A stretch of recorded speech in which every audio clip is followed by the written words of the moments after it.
Todd Albaugh. Hey, everybody, join us for a very special edition of the show next time, live from Waukesha, Wisconsin, for the world premiere of Just a Bit Outside, the story of the 82 Brewers.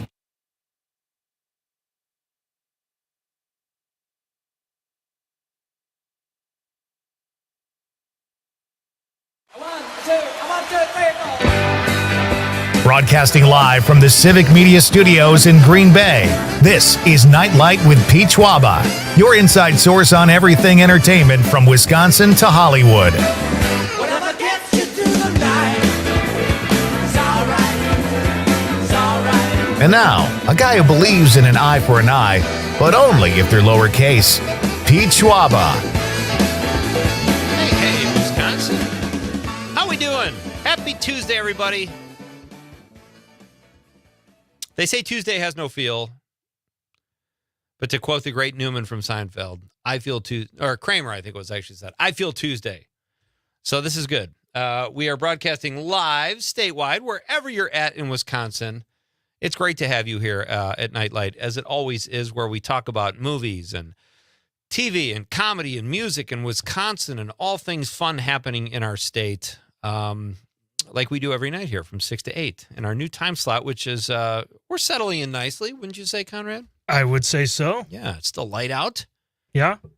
If the show does move any earlier, they'll have to call it afternoon tea with Pete Schwaba.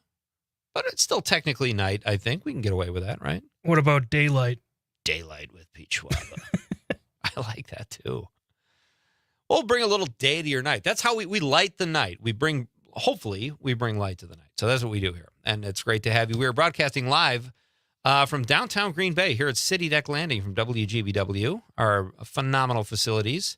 And as I understand it, the Facebook stream is down. So if people are having trouble logging onto there, we apologize. We'll try to, there's nothing I can do. I can't fix anything technologically. Can you fix that, Conrad? I cannot. I see you holding a wrench. That frightens me. This is the internet. What if you just had like all your tools out and you're trying to figure out how to get us back on Facebook? It's not those kind of tools, buddy. I don't think that would work. I don't think that would work. Anyway, we got a lot of show tonight. It is Tuesday, as I mentioned. It is National Ants on a Log Day. It's about time there was a day to celebrate such an occurrence. Do you know what that is, actually? Isn't that Lay it on us. celery, peanut butter, and raisins? Yeah.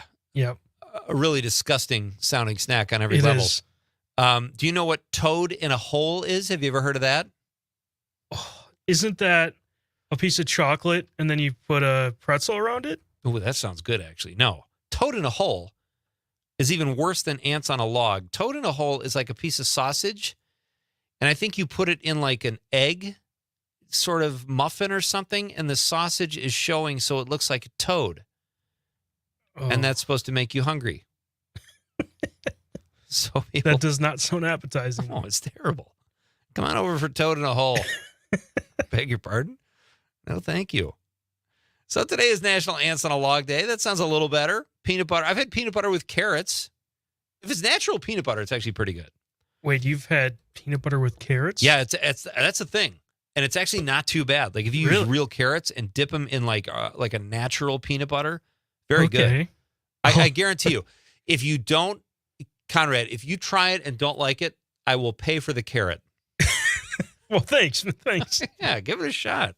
It's healthy too. It's protein. It's vegetables. Carrots are good for your eyesight.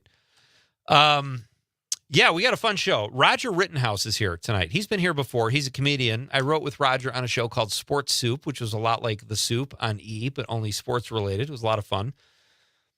One of the funniest guys I've ever met. He is a great stand-up comedian. He's written for Bill Maher's show. He writes for D.L. Hewley. I believe he still writes for Larry the Cable Guy. Dennis Miller. He's been on Arsenio, Kimmel. Phenomenal stand-up. He has a new book out called Big Tex, and we're going to talk to Roger about that.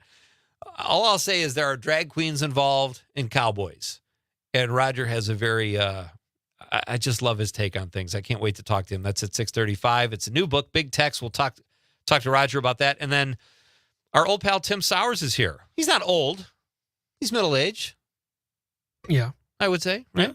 And Tim is the Chief Artistic Experiences Director at the Overture Center in Madison. So he'll tell us about what's coming up on their agenda. They have a big anniversary they're celebrating very soon, I believe this month. Tim will tell us about that. And Tim is also a prolific color television watcher, and he goes to see a lot of movies. So I love talking to Tim about all things TV and movies. That's at 8:20. I'm sorry, 7:20. See what I did there? You got it. Yeah. Figured it out on the fly. And then I got to tell you, okay, so I've had a day now to digest a weekend of football. Mm-hmm. Have you ever heard an NFL player say, when he talks about his teammates, and they're great about giving, all these guys are pretty team conscious. So, well, I couldn't have done it without these guys. We got a great bunch of guys. I want to hear him say, well, I don't really like my teammates, but, they get the job done. Something that's funny is that when Florida played Miami, I think that was a couple weeks back now, one of the players on the team actually posted on, you can have a close friend story on Instagram. Yeah. He posted saying, F this team. And then one person in his close friends leaked it. And I love that. So now everyone has seen it. Love his honesty. Because a lot of the teammates are jerks. They don't all get along. Yeah. But whatever. They're good teammates. That's like that old George Miller joke. He was a friend of David Letterman. And he would go on Letterman and he said, they always thank God after a win. They say, oh, thanks, praise be to Jesus that we won this game. And it just once I want to hear a guy say, well, the game was going great until Jesus made me fumble. That kind of reminded me of that. They're always saying, well, a great bunch of guys in that locker room. They're a great bunch of guys. No, they're not. Some of them are. You missed this, Conrad. Last Friday, I talked about with Aaron Zommers, who filled in for you, my burgeoning friendship over Facebook with director Sofia Coppola. I was curious. I'm a big fan of her. She's Francis Ford Coppola of Godfather fame and many other films and wineries. She's his, I think, granddaughter. Nicolas Cage and Jason Schwartzman's cousin. And a really good director. I loved her film Lost in Translation with Bill Murray and Scarlett Johansson, another one of my exes. And she's great. I like her. So all these celebrities all of a sudden are coming up as Facebook friend requests or suggestions, I should say. So I thought, you know what? I like Sofia Coppola a lot. I'm going to make a friend request. She approved me. We're friends. Nice. Now, there are 2 Sofia Coppolas using her picture. So I don't know. I think I'm friends with both of them. And we have a little dialogue going. So here's what it is so far. And I don't want to get my hopes up that we're actually going to be friends. So I'm not going to overreact, but here's how it goes. Okay. So she gives me a wave. Then I give her a thumbs up. And then she says, how are you doing? I say, excellent, thanks. How are you, Sophia? I spelled her name wrong. I corrected it with the little asterisk. And she writes, I'm doing just fine today. I'm happy to connect with fans. Where are you from? And I panicked and just gave her a thumbs up. Honestly, to me, that sounds like that's a fake account. She's keeping me in the fan zone. I don't like that. We're colleagues. Yeah, you think so? It's got to be AI, right? But I'm trying to see where the conversation could go. But I don't want to divulge too much because what if this is like a Russian bot and all of a sudden they start texting Nite with crazy nonsense? Yeah, we don't want that. We don't want that. So anyway, stand by for that. My burgeoning friendship with Sofia Coppola. We'll see where it goes. What should I respond to her? What should I say? She says, I'm doing just fine today. I'm happy to connect with fans. Where are you from? Should I just say the Midwest and keep it vague? Well, you gave her the thumbs up already? Yeah. I think that's all you needed. No, that's really nerdy, right? When I come back with a panic, thumbs up. No, wait, the Midwest. Sounds like you're scrambling. I'll say the Midwest. What about you? Okay. I think that's going to get the ball rolling. We'll see where this goes. I think there's a promise there.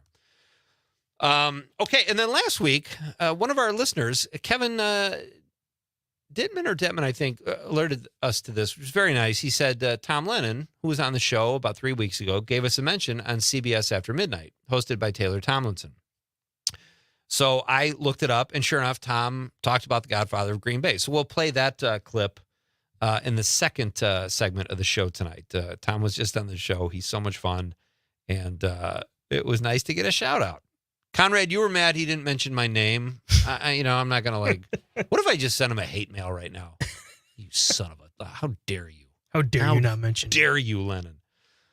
Here's the other thing. Sometimes we just need some time and distance to realize how much we hate a movie.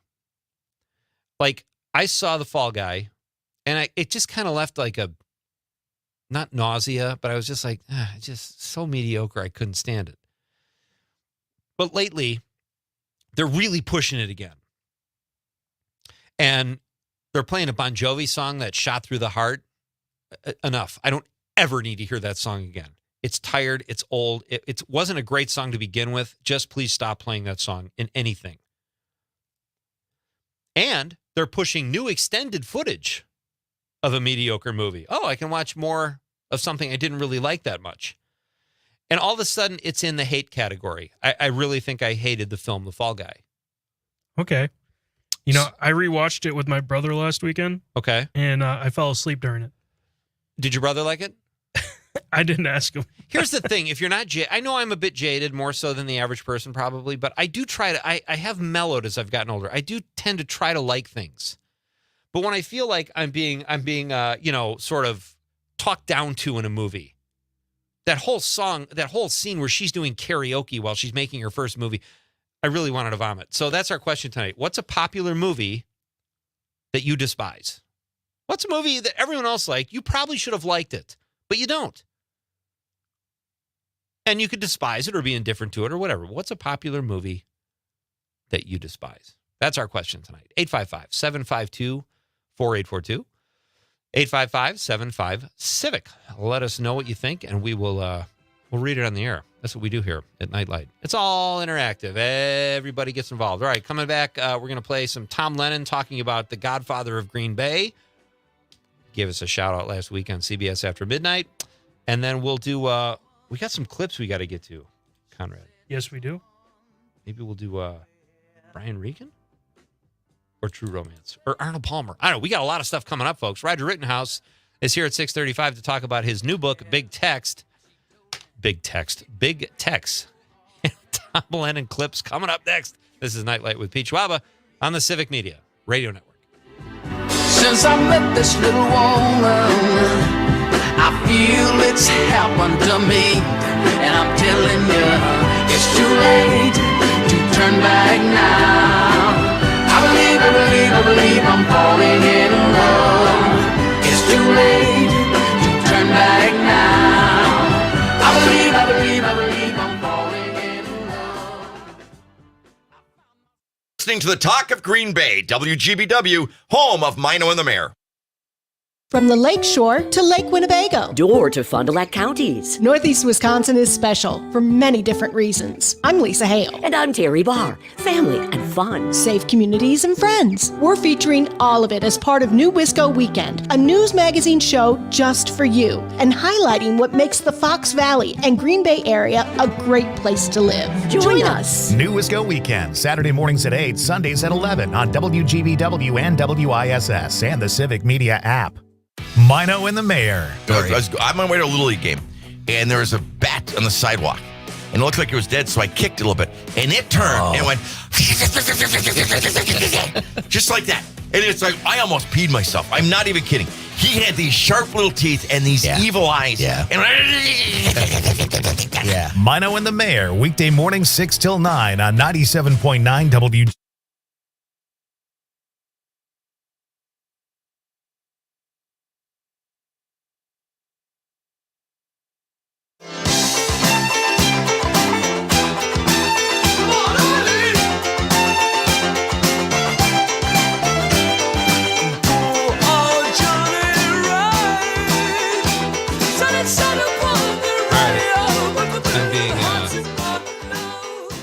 Say Coppola. I'm being fact-checked live on the air on the night of a debate of all of all things. Catherine Lake, Civic Media's own Catherine Lake says, Coppola or Coppola?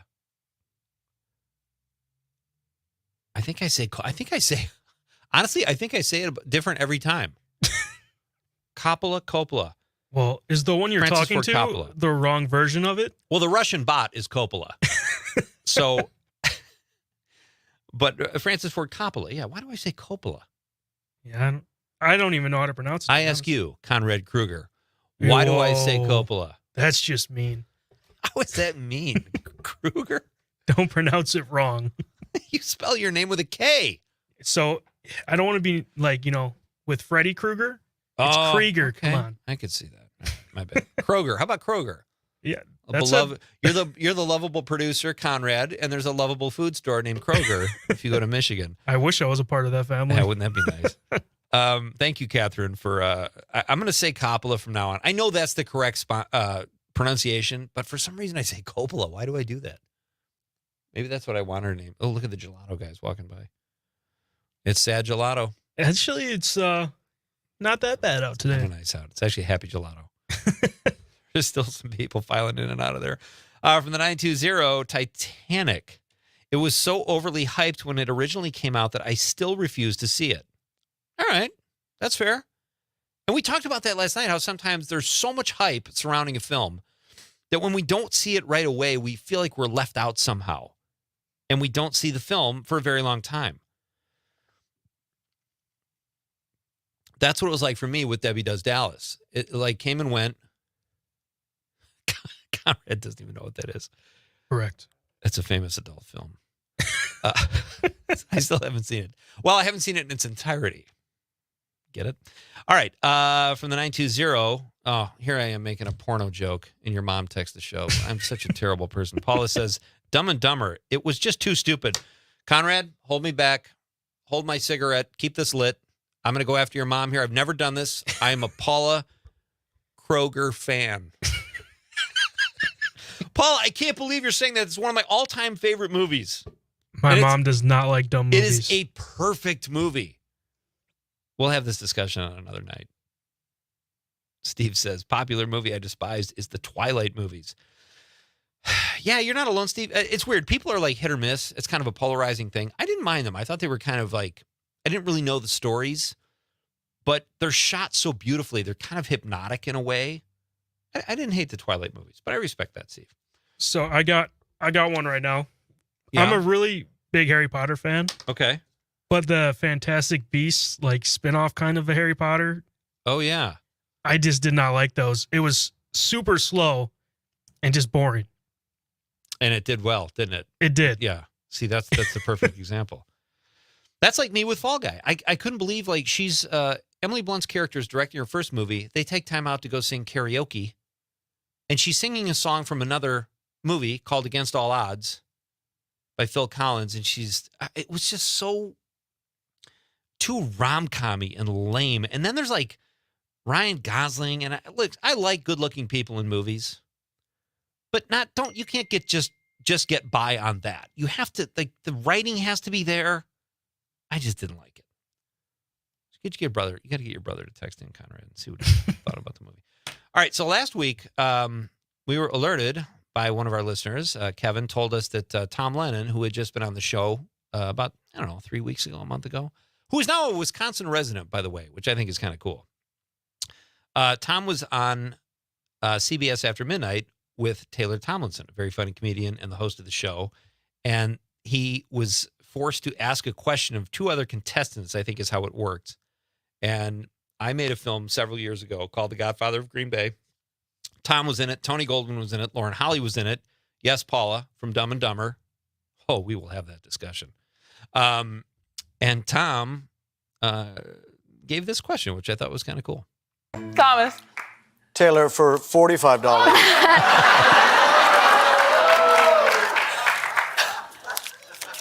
What movie am I in with Tony Goldwyn? Oh my God. And I'd say there's more where that came from, but there is not. There is not more where that came from. Okay. It's honestly, I can't think of a Tony Goldwyn movie. Do you have any hints? Is it? Can we all? I'm sorry. Is it? any It's hints? not Scandal, right? It's not Scandal the movie, is it? You buzzing Sandy? it? What to expect when you're expecting? No, but I think that's worth 5. Yeah. That's worth 5. What is it? I mean, Tony Goldwyn's, Tony Goldwyn's and I are in a great picture called The Godfather of Green Bay. Thanks for watching it, you ass. Thanks for making it a hard trivia question. The Godfather of Green Bay? Yes, it's surprisingly good. So that's nice. I don't know if I like the surprisingly part. But he said it was very good first. That was kind of cool. Tony Goldwyn was on the Tonight Show several years ago, about maybe 5 or 6 years ago. And no, it was Jimmy Kimmel, I think. And Jimmy Kimmel says, we found this clip of you from Scandal. And it's a clip of Tony Goldwyn from my film, The Godfather of Green Bay. His character, Big Jake Norquist, is a gangster who does he's obsessed with the Macarena. So they cut to what we think is going to be a clip from Scandal, and it's Goldwyn wearing a mullet doing the Macarena, and he just lost it. So that's 2 shout-outs in late night network TV. And Taylor Tomlinson was funny, too. She said, look, I'm on after midnight. She goes, I don't watch. Like, she's very self-deprecating, too. So that was fun. Thank you, Tom Lennon. We'll have to get him back on the show one of these days. Sherry says, good evening, Pete and Conrad. Good evening, Sherry. Hope you're doing well. All right, so I saw this, too. It was Arnold Palmer's birthday today. Conrad, you're a big golfer. I think we have time to play this clip, right? Yeah. It's a pretty short clip. Yes. Arnold Palmer got a similar shout-out in the movie. Oh, my God, what is the movie? What is it? Guys? Will, yes. Yeah, Yes. it's from the other guys, Will Yep. Ferrell and Mark Wahlberg. And this is a shout-out from Night Light to a man I know very little about, but I think this scene is funny, Arnold Palmer. Beep, beep. Arnold Palmer alert. Arnold Palmer alert. Who wants some Arnie Palmies? Sweetie, this one is the vodka right here. Oh, that guy. Who is that? I've seen him in so many stuff, but I never remember his He's name. hilarious. I didn't even see the movie, but like Mark Wahlberg is sitting there and Will Ferrell and they're cops, and this guy comes in. Arnie Palmy alert. That's hilarious. That's as much as I know about Arnold Palmer. He was a pretty good golfer, though, right? Yes, definitely. He did well for himself. I would say so. I can't believe the Facebook stream. I keep looking at Facebook, expecting to see people contacting the show, and there's just that big pink thing. You got your tools?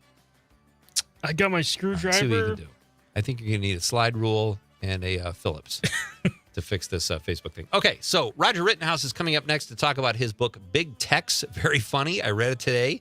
Roger's a very funny guy, and Tim Sowers will be here at 8:20. This is Nightlight with Pete Schwaba. You got award-winning news from Civic Media coming up next. Then we'll talk to Roger. It's Pete Schwaba and Nightlight on the Civic Media Radio Network. I keep seeing this picture of you. Here comes my baby. Here she comes now. And it comes as no surprise to me. With another guy. Here comes my baby. Here she comes now. Walking with a love that's oh so fine. Never to be mine, no matter how I try. Listening to the Talk of Green Bay, WGBW, home for the Todd Allball Show. Your news, conversations, and a whole lot of fun. It's all on your local Civic Media radio station or the Civic Media app.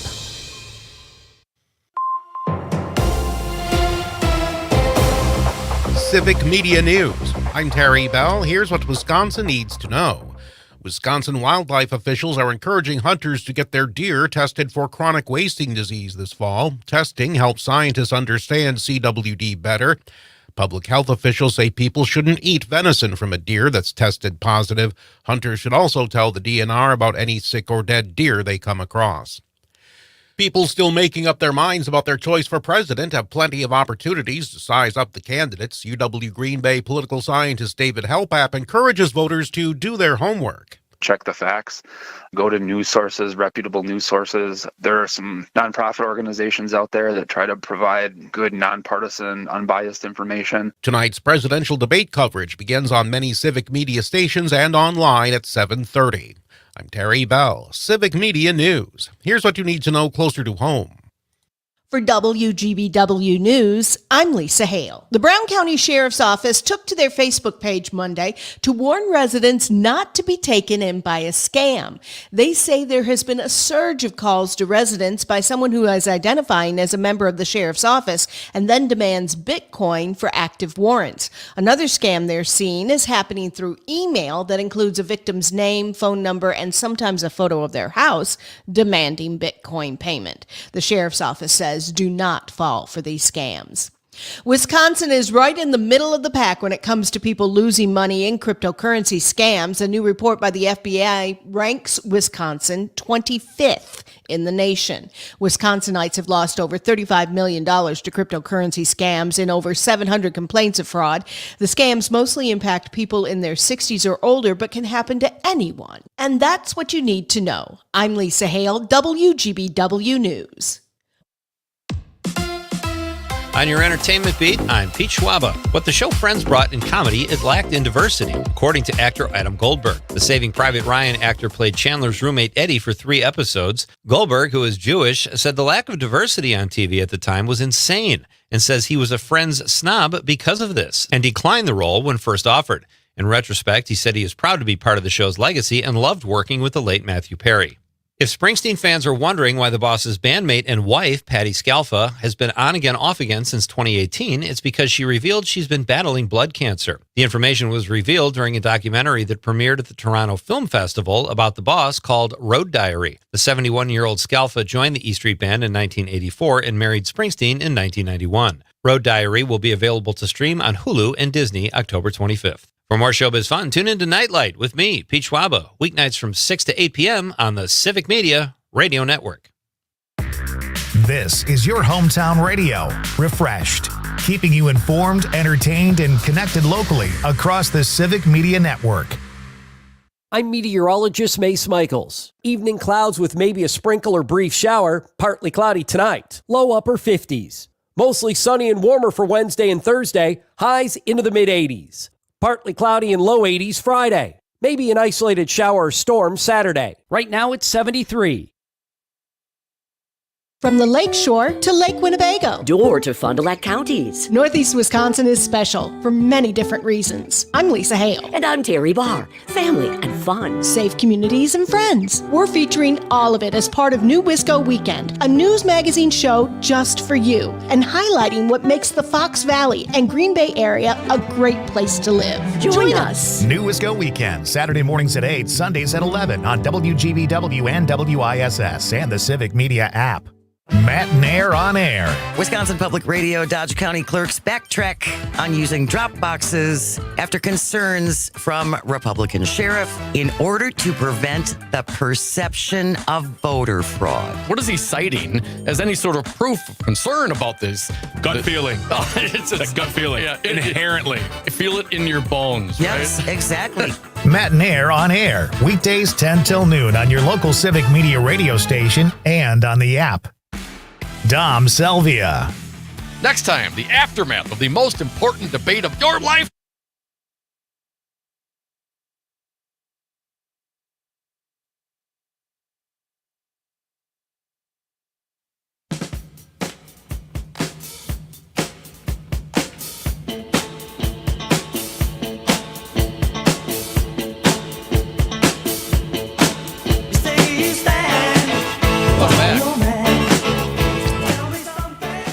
I said Tim Sowers would be here at 8:20.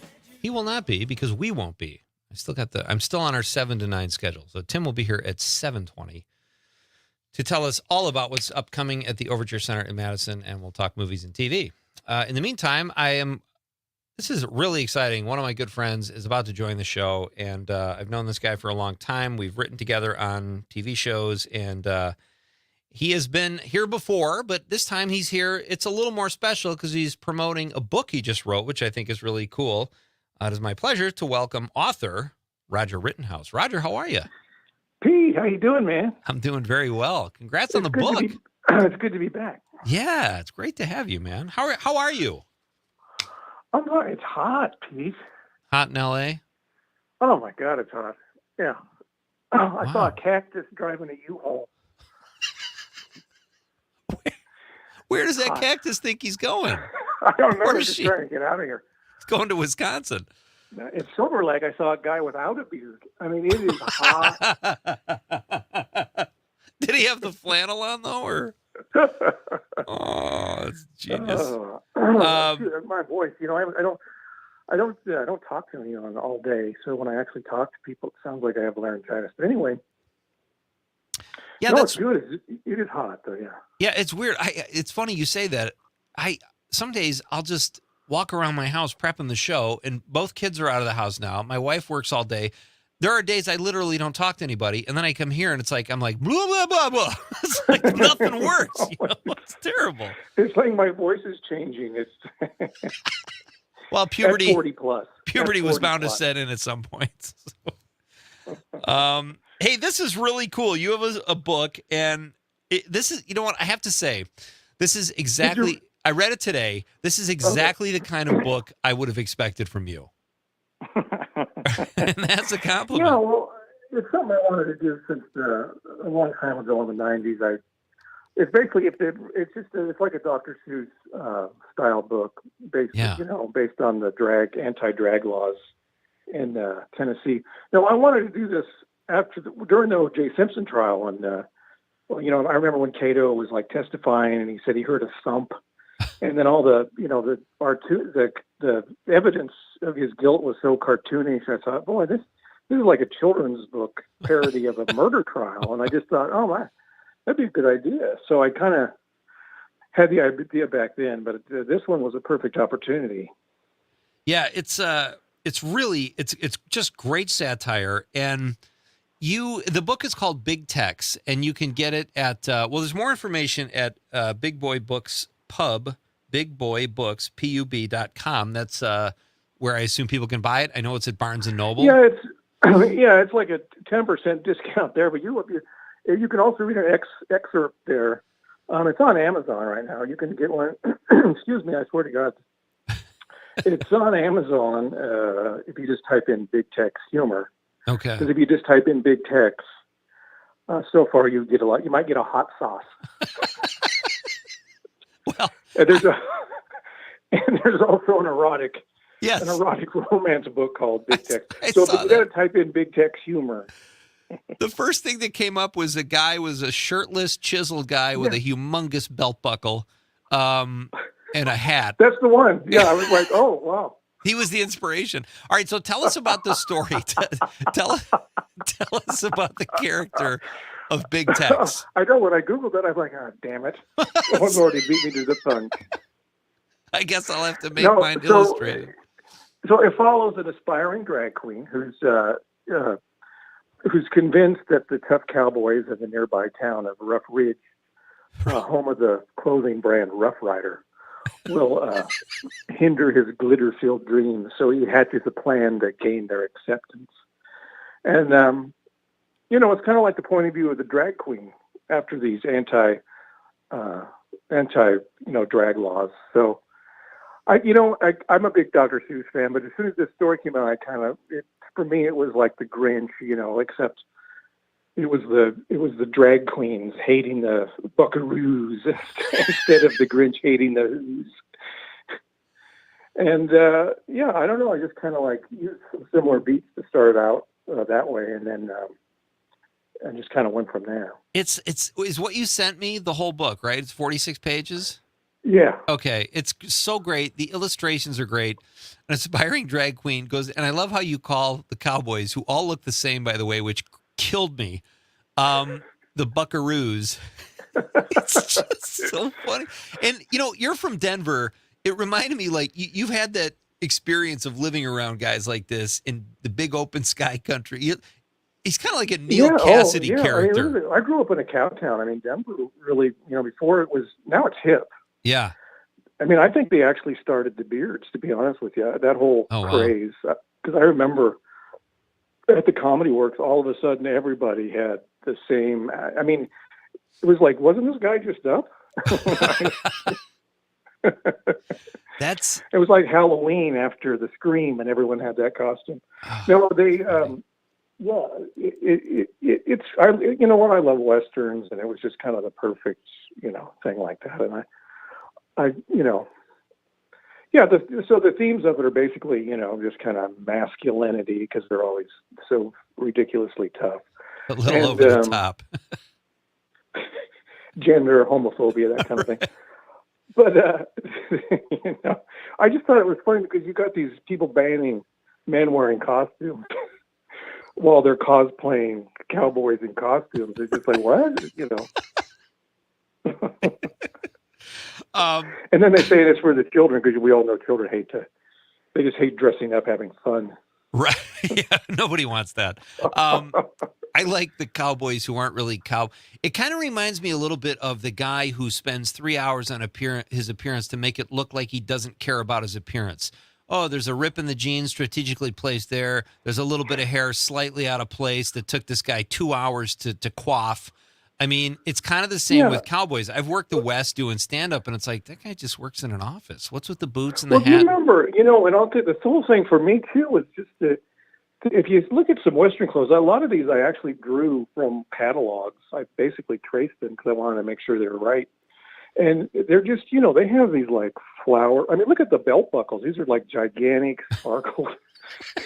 Belt buckles, and the boots have embroidery, and there's rhinestone snaps. And you're like, I mean, in the 70s, you know, the nudie suits that country Western stars wore were essentially drag costumes. Oh, that's funny. So, but it's true, you know. I mean, so it's just it's the hypocrisy. It's funny to me. The whole thing is like ridiculous. The fact that you would pass legislation about dressing.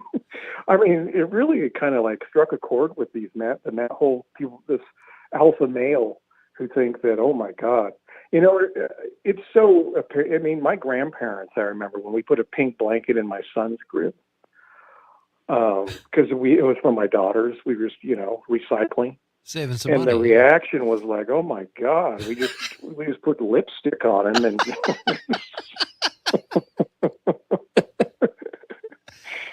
you know, what I think is hilarious is I'm kind of obsessed with comments under there's an ad for Choice Hotels on Facebook that pops up all the time.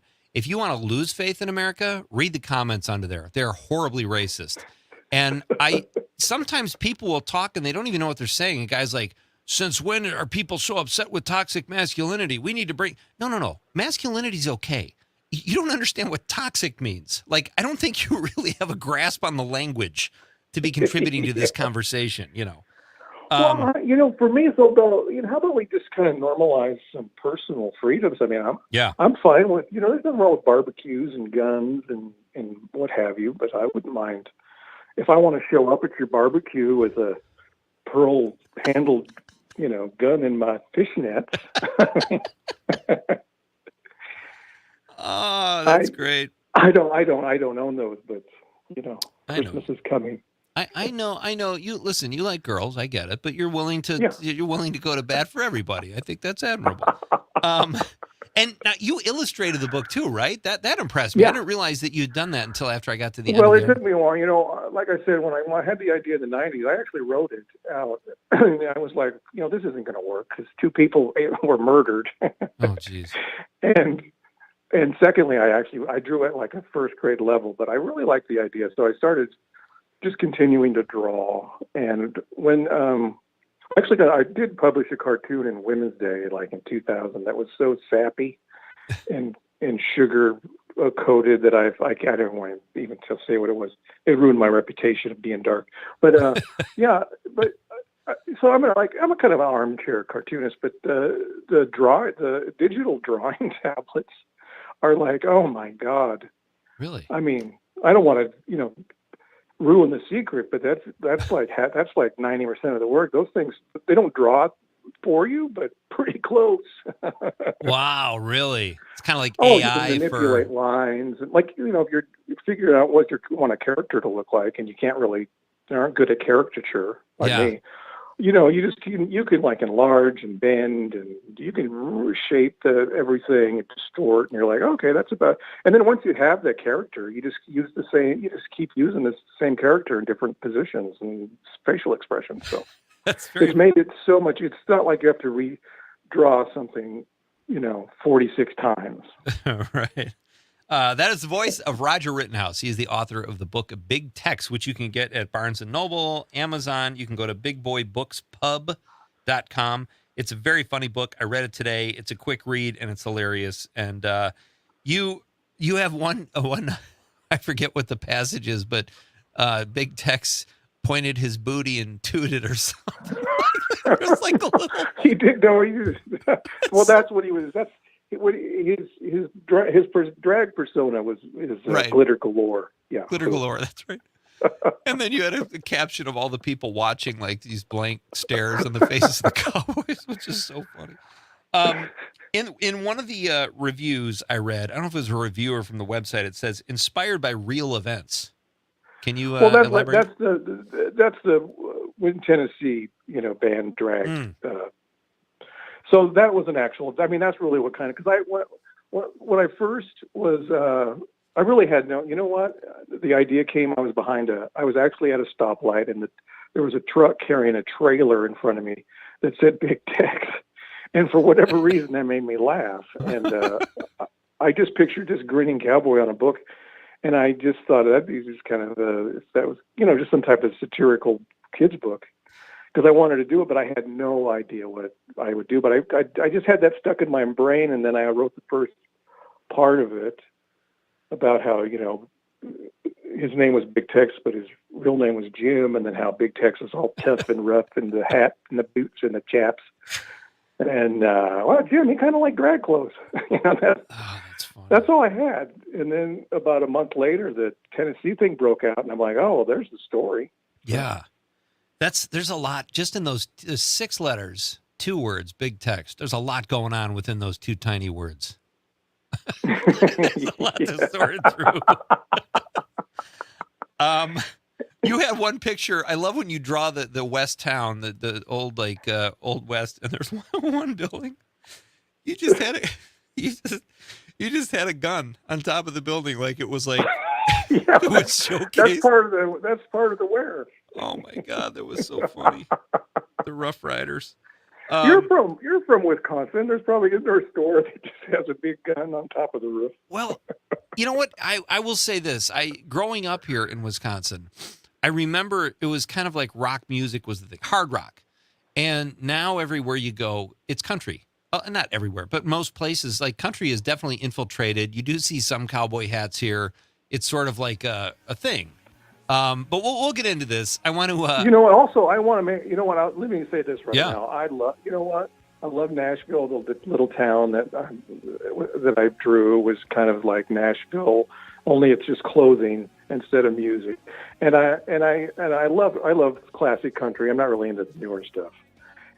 Same. But I actually like westerns. I like all that stuff. But it's fun to poke fun at. When I was writing this, I wrote it in the voice of Sam Elliott, who I just think is so hilarious. If you reread this with his voice, it would be twice as funny. All right. He's like, let's pick up there. We got to do a very quick thing here. Roger Rittenhouse is here talking about his book, Big Text. We'll have more with Roger coming up next on Nite Light with Pete Schwaba on the Civic Media Radio Network.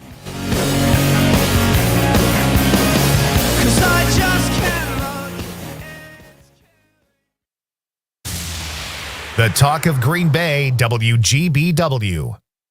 From the Lake Shore to Lake Winnebago. Or to Fond du Lac counties. Northeast Wisconsin is special for many different reasons. I'm Lisa Hale. And I'm Terry Barr. Family and fun. Safe communities and friends. We're featuring all of it as part of New Wisco Weekend, a news magazine show just for you, and highlighting what makes the Fox Valley and Green Bay area a great place to live. Join us. New Wisco Weekend, Saturday mornings at 8, Sundays at 11 on WGBW and WISS and the Civic Media app.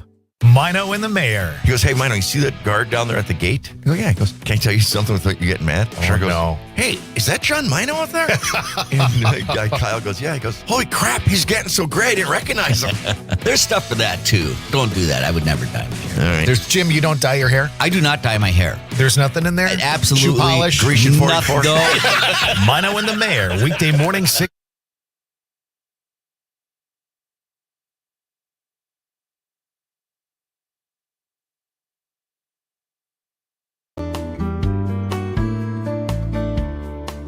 You're a falling star.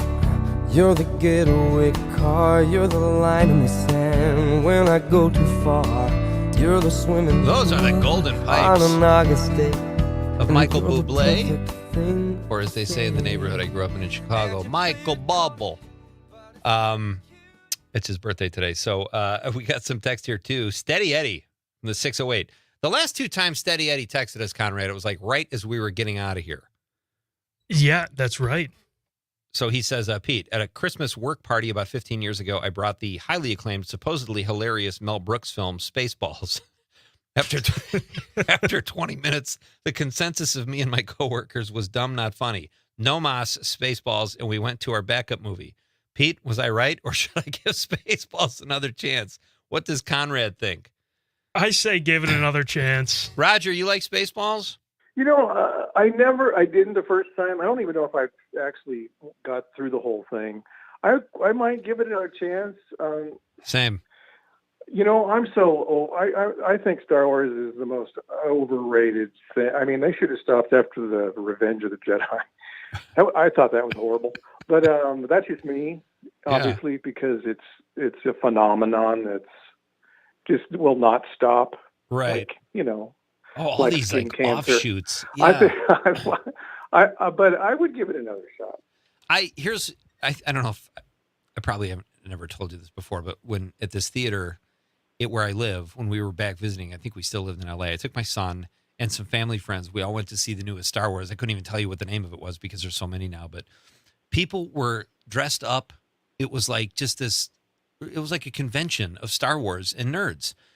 Yeah. And I got right in the doorway. The place was packed, and right as the theater sound went down, I said, look at all the nerds.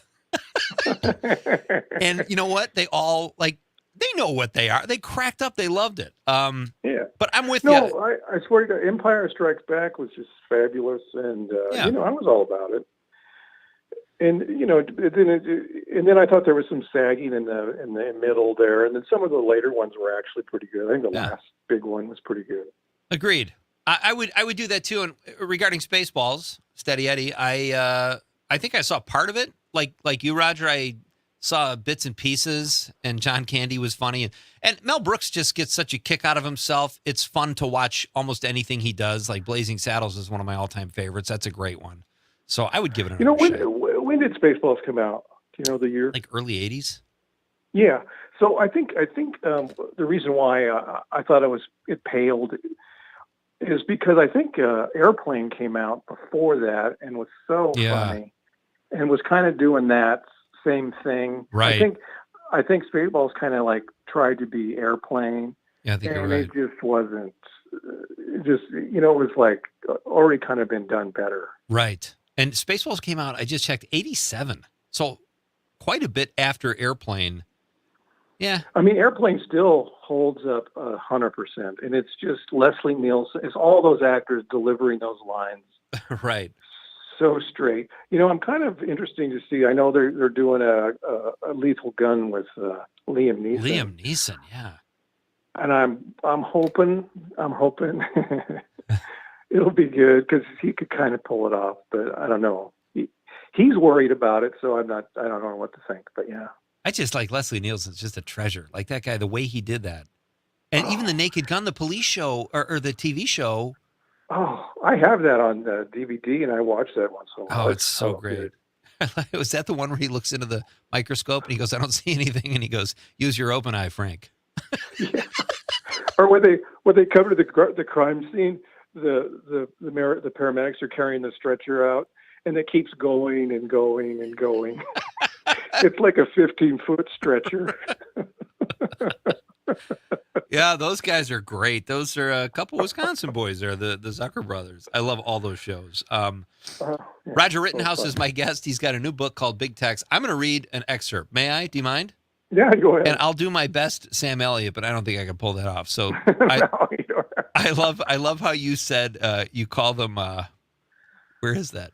The tater. Okay, here we go. Big Tex rode through the tavern, then steady and cool, he slowly sat down on an old barrel stool. Did he order the tater and a 2-gallon pour? No, what he ordered had never been ordered before. Bring me a spring salad. In front of all the Rough Riders. Bring me a spring salad, Tex snapped. Was he nuts? With a squeeze of fresh lemon, no ifs, ands, or buts. And skip the dessert. No fried chocolate cream puff? Saying no to fried dough. Well, now that's mighty tough.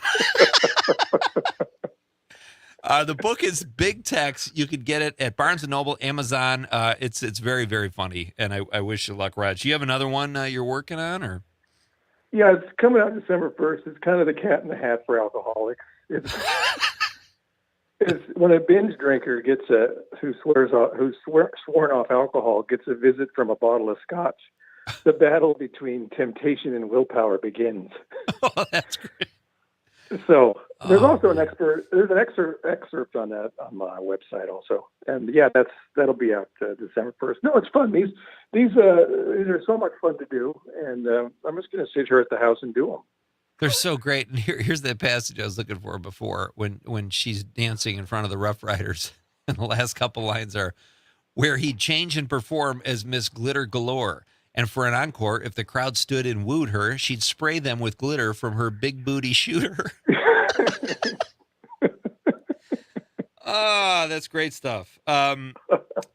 So what was more work? Writing the material? Probably not for you. I mean, you're a writer. You're a comedy writer. Oh no, the work. Well, the drawings. Illustrating is a real chore. Yeah. But like I say, the digital board helps a lot.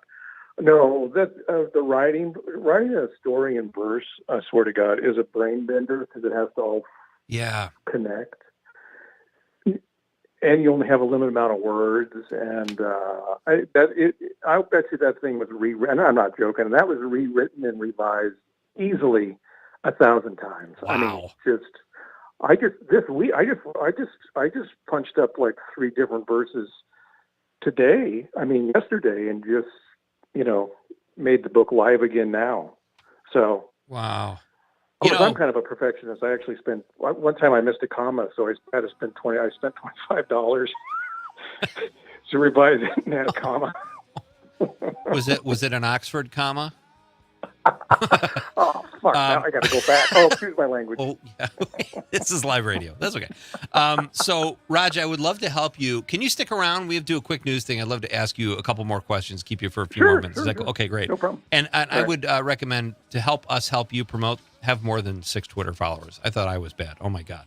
All right. Oh, no, I'm not on Twitter anymore. Oh, that makes sense. All right, Roger Rittenhouse is here. We're going to talk to him about some of the cool things he's written in the past and a lot of things about comedy. This is Nite with Pete Schwaba. Award-winning news is coming next. We'll be back right after this.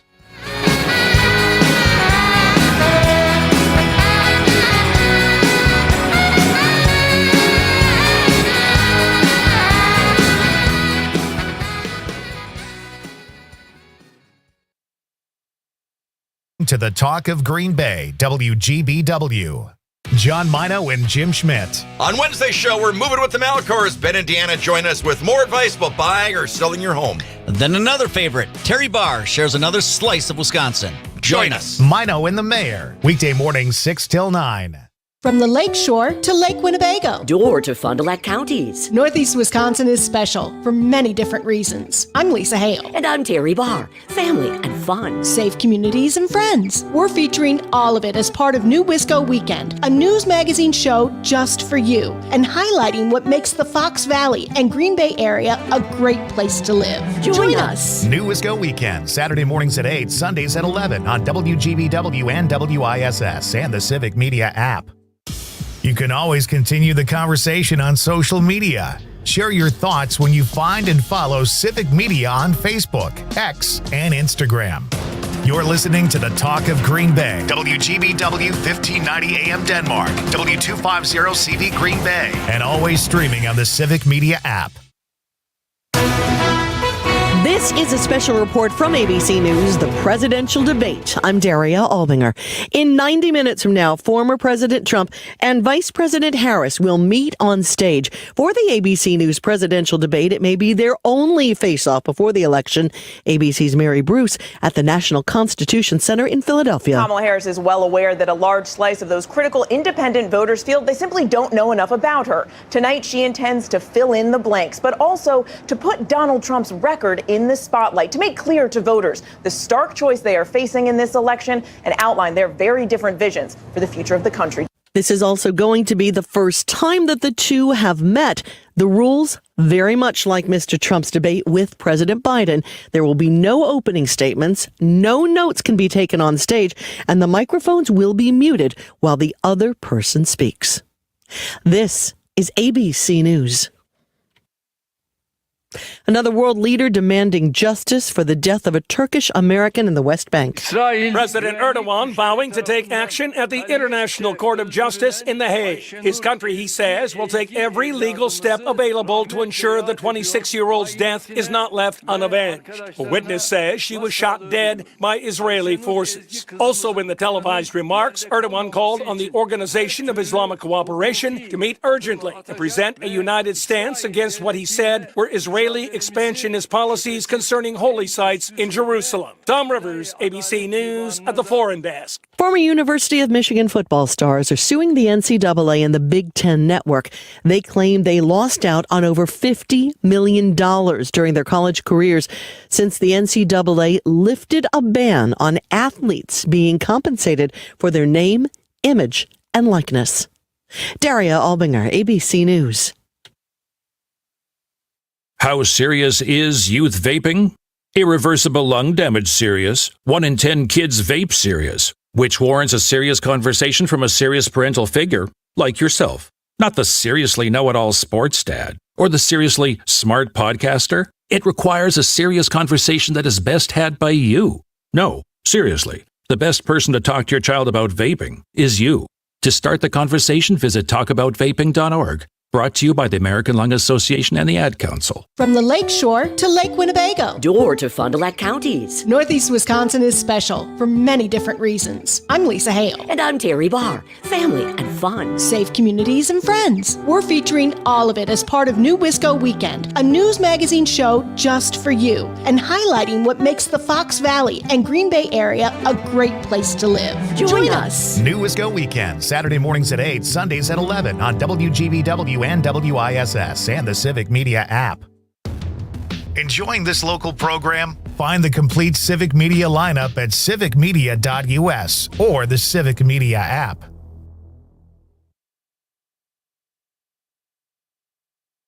Civic Media News, I'm Derek Tritz. Here's what Wisconsin needs to know. An appeals court rules the boy accused of killing 10-year-old Lily Peters in Chippewa Falls more than 2 years ago will be tried as an adult. James Kelly reports. The decision was originally made by a Chippewa County judge, and a 3-judge panel in the Court of Appeals ruled to uphold that decision due to the seriousness of the offense. Their ruling states that the defense failed to show that a reversal waiver would not depreciate the seriousness of the offenses. The now 16-year-old suspect is charged with first-degree intentional homicide and sexual assault. I'm James Kelly. The Wisconsin Supreme Court is considering a request to open guardianship records for some voters. A conservative activist is trying to find ineligible voters and cast doubt on the 2020 election. Justices heard arguments in the case on Tuesday. The court's not expected to issue a ruling before the November election. And that's what you need to know. I'm Derek Tritz, and this is Civic Media News. The Packers will have to get by without QB1. Hi, I'm Jimmy Kusko with Sports, filling in for Mike Clemens. Jordan Love is expected to miss 3 to 6 weeks with an MCL sprain, and head coach Matt LaFleur says that rumors of the Packers looking for another quarterback are unfounded. Despite reports, it's crazy to me, like how people come up with some of these things, and I think you're always You explore every possibility, but at no point in time did we ever have any discussions with anybody. On Sunday, it will be the Green Bay Packers taking on the Indianapolis Colts as each team seeks its first victory. Wisconsin football plays Alabama this week, and head coach Luke Fickell says that they're the best program in college football. Over the last 20 years, who's been the best team in college football? And there's no doubt it's been Alabama. So regardless of where they are at this moment, this is as good a football team that there is in the country and has been for a really, really long time. And kickoff is at 11 a.m. Saturday. And tonight, the Brewers begin a 6-game road trip in San Francisco. Filling in for Mike Clemens, I'm Jimmy Kuska for Civic Media Sports. This is your local Civic Media radio station. Want to hear even more? Anytime? Find all of it at civicmedia.us. I'm meteorologist Mace Michaels. Evening clouds with maybe a sprinkle or brief shower, partly cloudy tonight. Low upper 50s. Mostly sunny and warmer for Wednesday and Thursday, highs into the mid-80s. Partly cloudy and low 80s Friday. Maybe an isolated shower or storm Saturday. It's 71 right now. Jane Matnair and Greg Bach. Coming up on the show, it's Public Cervix Announcement with Dr. Laura Hanks at 11:33. Send in your health-related questions.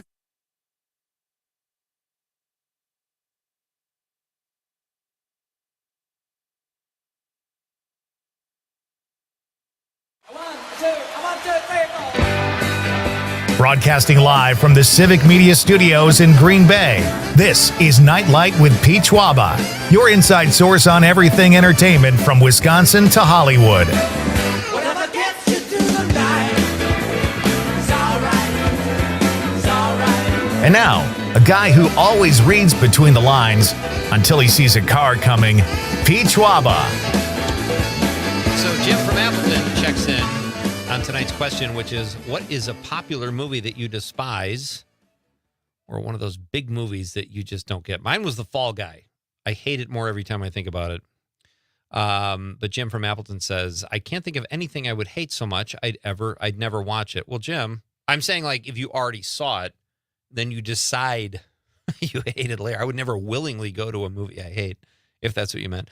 Paul from Bayview in the 414 says, Citizen Kane. Saw it at age 20, never watched it again. But did you hate it, Paul? That's the question. Steady Eddie again. Pete, at a work Christmas party about 15 years ago, I bought the highly... Oh, I already read that. Steady Eddie. Tom from New Orleans says, Mel Brooks, Life Stinks. Classic Mel. Roger, what was the film where Burt Reynolds is trying to save his own life, and he's swimming and he thinks he's going to drown, and he keeps making promises to God about what he'll do if God helps him make it back to the shore, and then he keeps changing it when he realizes he's going to live, and the promises get like more and more lame? I don't know. That's not ringing a bell. I know it's not Deliverance, right? No. That's the only one. Not Deliverance. That's the only one I remember him in the water, but it might be called The End with Dom DeLuise, I think. It's one of the first movies. It was on cable all the time. I think it's called The End. And he's like, God, I promise to give $1,000 from each paycheck if you let me live. Then he gets closer to, and I promise to give $20 from each paycheck. Like, he keeps renegotiating the deal. Yeah. Great stuff. Jameson from Pennsylvania says Spaceballs and Mel Brooks deserve more credit. There's a scene where Yogurt is talking about merchandising Spaceballs and Lunchbox, the cereal, and more. My home network is called Spaceballs, the router. Okay. Also, his son Max wrote the Zombie Survival Guide, which is written like a Boy Scout manual, and World War Z. It's written as a history book. Do not watch the movie. I saw the movie. That was Brad Pitt in an ascot. That's crazy. Thank you, Jameson. That's named his router after Spaceballs. Okay, that's a fan. My guest is Roger Rittenhouse. His new book, Big Text, you can check out on Amazon or at Barnes & Noble if you live by a Barnes & Noble. How cool is that to say you have a book at Barnes & Noble? That's kind of a neat thing, Raj. Well, no. Well, everything is online right now. The official book launch is Thursday. Oh. Out of there's like the Manhattan Book Group is doing like a virtual book tour, and it starts Thursday. It's in New York City, and it runs for a month. Yeah, I don't know. You know what? I'm hoping that I have the discount set at 55%. That's what they need to put it in stores. So I'm hoping that that'll be the case. Oh, that'd be pretty cool. If it is, then I'll have to do the show again from Barnes & Noble. Oh, how sweet would that be, huh? In between signing autographs? I love it. So let's pivot a little bit here. I love hearing about your, like, I didn't meet you. I had heard of you. You were one of those comics I had heard a lot about and how funny you were. And then we worked on the show Sports Soup together, but we met before that through mutual friends and hung out, went to a couple concerts, whatever. But you've done a lot of cool, like you were on Arsenio, Kimmel, the Dennis Miller Show.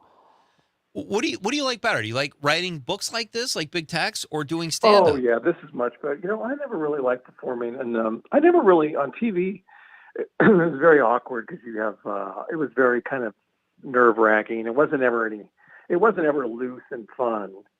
Yeah, that's interesting.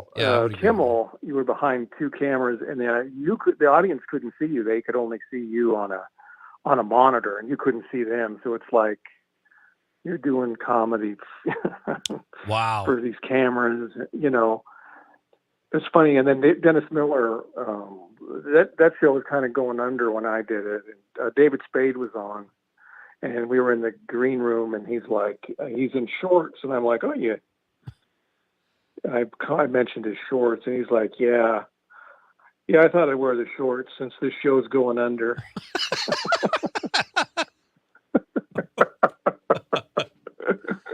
How horrible. So is it, you remember the Improv in Santa Monica? Yeah. It closed eventually, but I was one of the last comics to do, and I was so happy to get on Evening at the Improv because I grew up watching it. Well, I get there, and I was expecting this amazing time, and Twiggy, is that her name? The Broadway actress, is getting makeup done right next to me. She was the host of the show, and I couldn't wait to get out there. And I get out there, and there's like 25 people in the audience. And the show was canceled like literally the next week. It's so depressing. Like, so I know exactly, I didn't wear shorts, but I might have worn moccasins. I don't know. Well, I always had these, like, it was always horrible spots. Okay, so the Arsenio one, like, that was a pumped up crowd because Billy Idol was on. So the whole nice. 3 front rows was nothing but these, girls, in tight leather, mini skirts and stuff. Yeah. But then that isn't who I did. I didn't get to go be the comedian before Billy Idol. It was like Billy Idol, and then it was John. Who was the guy that did Boys in the Hood? John Singleton. Yeah. So it was him talking about the real horribleness of black neighborhoods and the actual murders. You could hear a pin drop in there. It was like, have you ever been brought up on stage? Like, we have an announcement.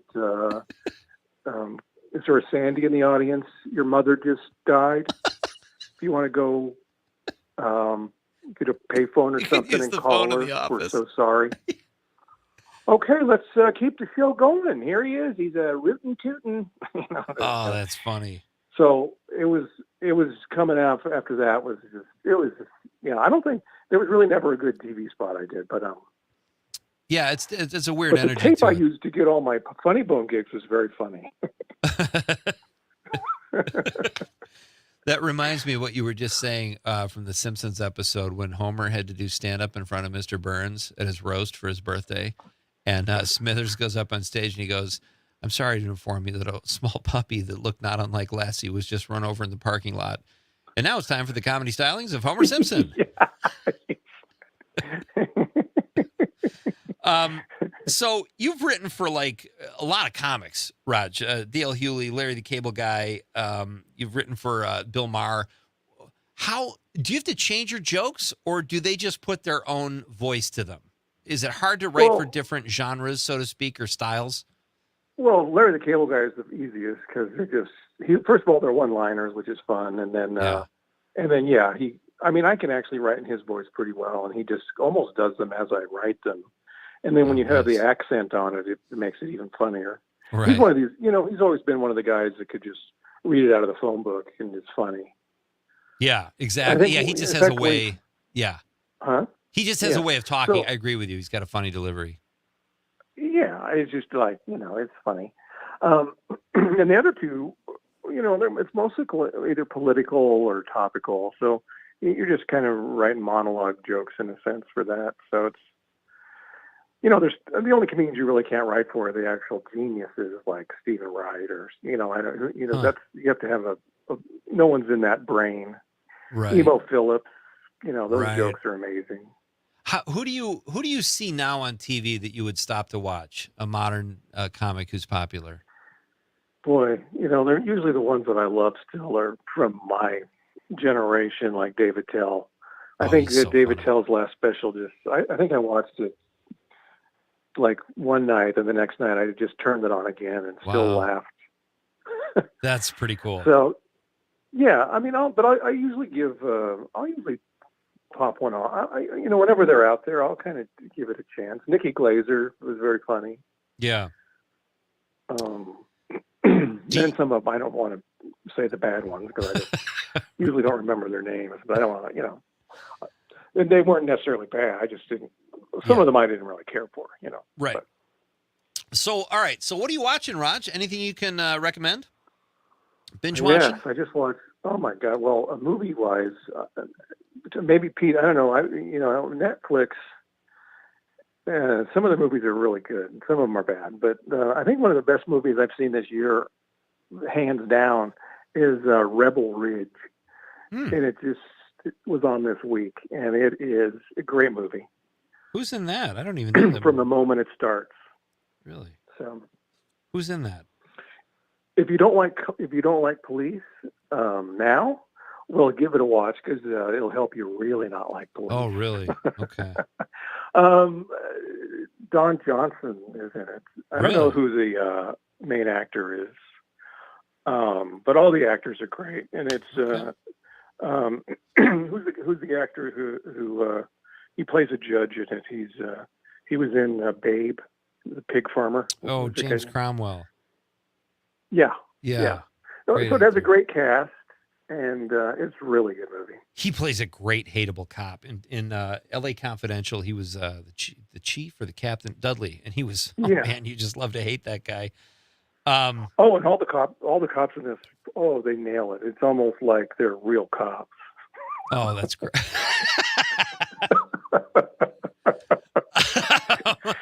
Conrad and I are going to get parking tickets out here, I think, after this.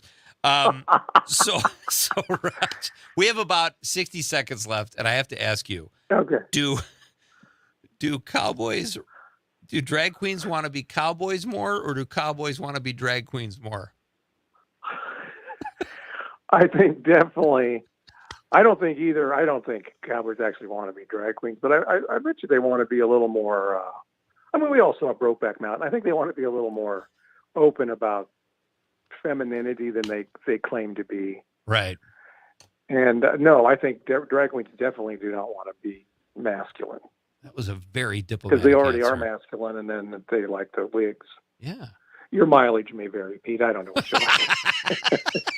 Hey, buddy, thanks for the time. This is great. Best of luck with the book. It's called Big Text. You can get it on Amazon, Barnes & Noble. It's very funny and a very fast read. And you'll be following Roger Rittenhouse after that. So have a great night, buddy, and let's talk soon. Yeah, definitely, Pete. Have a wonderful night. Thanks for having me on. All right, that's Roger Rittenhouse. Coming up next from the Overture Center in Madison, Tim Sowers joins us. Looking forward to talking to Tim and hearing what he's watching on colored television as well as the live stage. We'll have all of that discussion coming up next on Night Light with Pete Schwaba on the Civic Media Radio Network.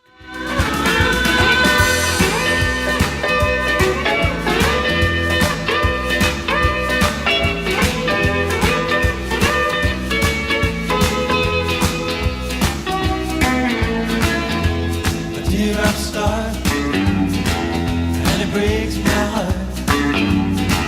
When a teardrop falls, I wanna cry, cry, cry alone. When you're feeling blue, I'm waiting just for you. This is the talk of Green Bay, WGBW. Mino and the mayor. I'm on my way to a Little League game, and there was a bat on the sidewalk. And it looked like it was dead, so I kicked it a little bit. And it turned and went just like that. And it's like, I almost peed myself. I'm not even kidding. He had these sharp little teeth and these evil eyes. Yeah. And Yeah. Mino and the Mayor, weekday mornings 6 till 9 on 97.9 WGBW and 98.3 WISS, and on the Civic Media app. From the Lake Shore to Lake Winnebago, Door to Fond du Lac counties. Northeast Wisconsin is special for many different reasons. I'm Lisa Hale. And I'm Terry Barr. Family and fun. Safe communities and friends. We're featuring all of it as part of New Wisco Weekend, a news magazine show just for you, and highlighting what makes the Fox Valley and Green Bay area a great place to live. Join us. New Wisco Weekend, Saturday.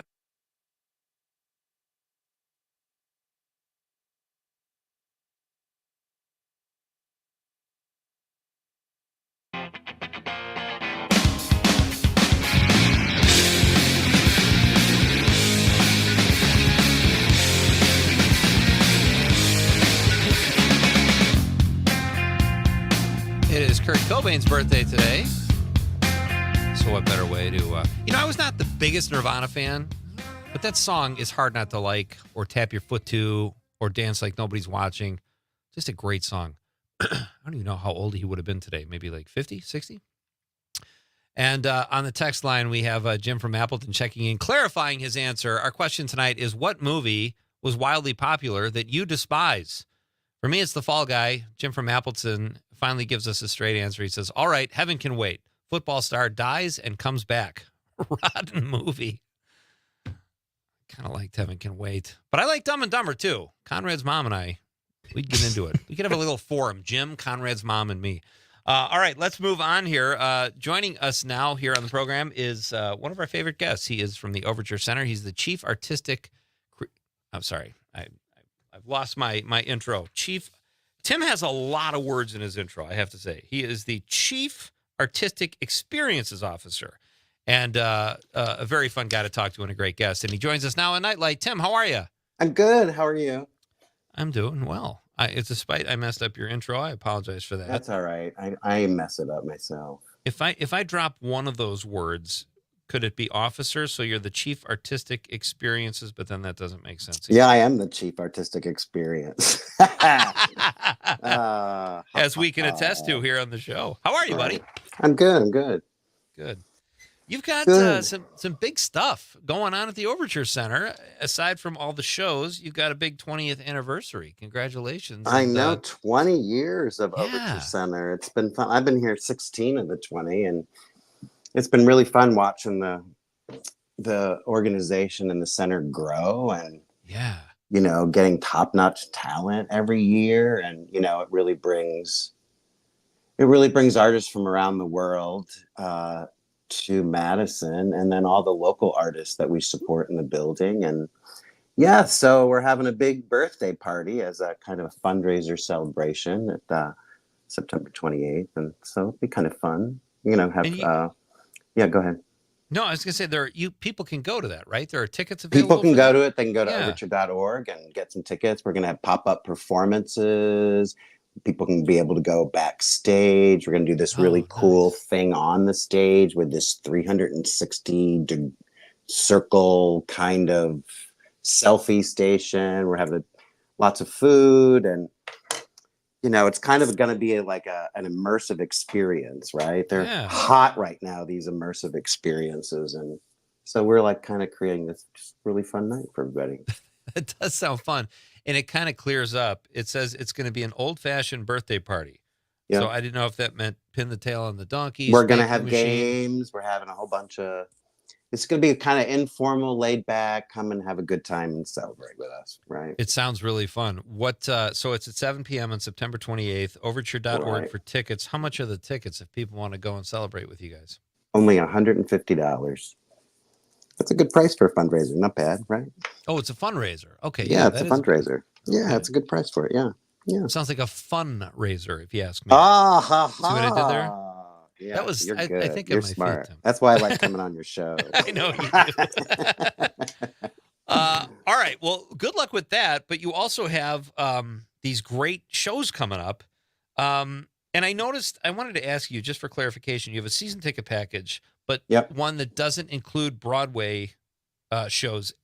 How can you tell the difference there? And is that so if it's not a Broadway show, you can, if you get a minimum of 3 shows, you get a discount, and so you can pick anything from like Bluey. Bluey is our first big show coming in September.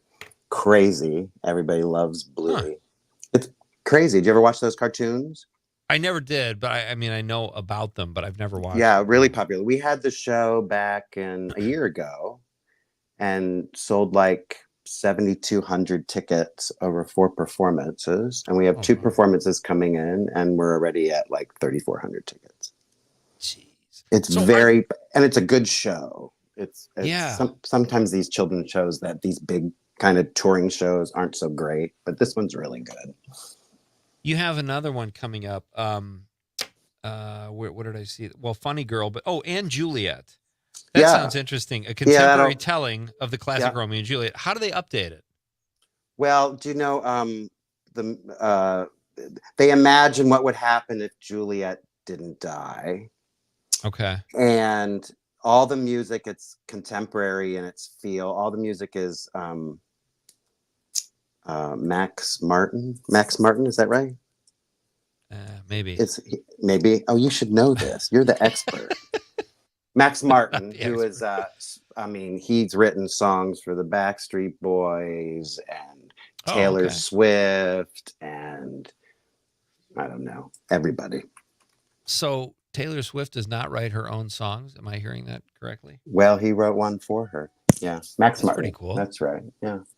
He's, pretty prolific with people know his music. You know it all when you hear it in the show. Yeah. So it's kind of fun. It's about women empowerment and, kind of Juliet finding herself without, being connected to Romeo. Yeah. Romeo's upset, and it's fun. It's really totally fun. The single tickets have just went on sale for that, and it's selling really well.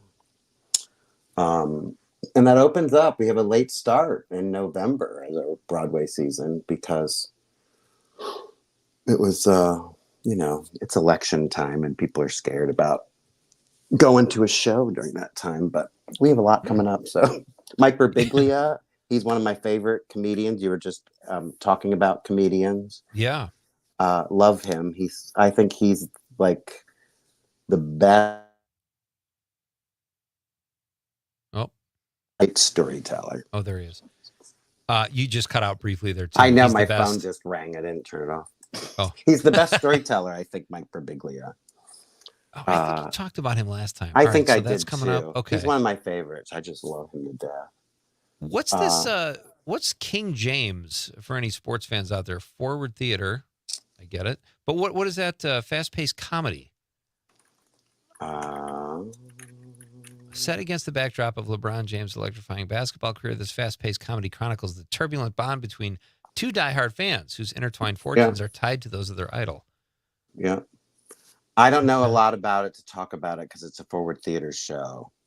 Okay. And so I haven't seen it, but gotcha. They always pick cool, interesting shows for Madison. And it just is opening now. Nice. Is that Rhapsody in Blue at the end of September? Is that the Gershwin music? Yes. Yeah. Oh, that's so great. From the commercials, United Airlines? Oh, United Airlines. They made that. They still use it. They've used that tune now for I don't know how many years. You know what? I just want to put that really cool part of it that they use in the commercial on a loop. Because you have to, if you listen to the whole piece, it's like 14 minutes till you get to the money part, in my opinion. I don't mean to sound harsh. But and when you're walking, if you ever O'Hare and you're walking under the tunnel and they play that consistently under there and the lights are moving above your head. Exactly. All right. Tim Sowers is here from the Overture Center in Madison. Big 20th anniversary show coming up. You can get tickets for that. It's September 28th at 7 p.m. at overture.org. We'll be back to find out what Tim is watching on TV and ask him a few more questions about what's coming up at the Overture. This is Pete Schwaba and Nite Lite. Stay tuned for award-winning news. We'll be right back.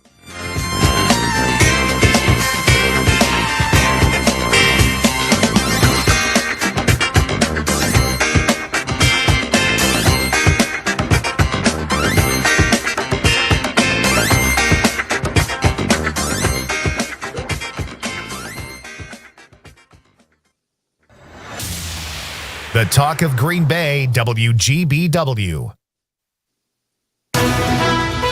This is a special report from ABC News, the presidential debate. I'm Daria Albinger. In 90 minutes from now, former President Trump and Vice President Harris will meet on stage for the ABC News presidential debate. It may be their only face-off before the election. ABC's Mary Bruce at the National Constitution Center in Philadelphia. Kamala Harris is well aware that a large slice of those critical independent voters feel they simply don't know enough about her. Tonight, she intends to fill in the blanks, but also to put Donald Trump's record in the spotlight, to make clear to voters the stark choice they are facing in this election and outline their very different visions for the future of the country. This is also going to be the first time that the two have met. The rules, very much like Mr. Trump's debate with President Biden. There will be no opening statements, no notes can be taken on stage, and the microphones will be muted while the other person speaks. This is ABC News. Local radio for you and your community. It's Civic Media's mission with stations across Wisconsin. Find your favorites at civicmedia.us.